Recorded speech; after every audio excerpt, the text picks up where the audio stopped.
Hello, Jepler here. I've just got my Raspberry Pi 5 with an Adafruit RGB bonnet, and I am running some code on it using the PIO peripheral to drive this RGB matrix. As you might know, Raspberry Pi recently released some programming examples, so we could start using this cool peripheral to do things like this that we haven't done on the Raspberry Pi 5 so far.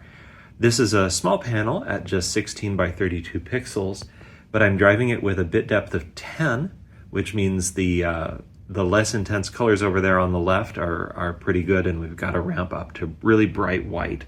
And it's running at over 400 frames per second, so you'd also be able to run some larger panels at a refresh rate of over 60 hertz. This is just a standalone C program for now, but I will be wrapping it so you can use it from your Python programs on Raspberry Pi 5.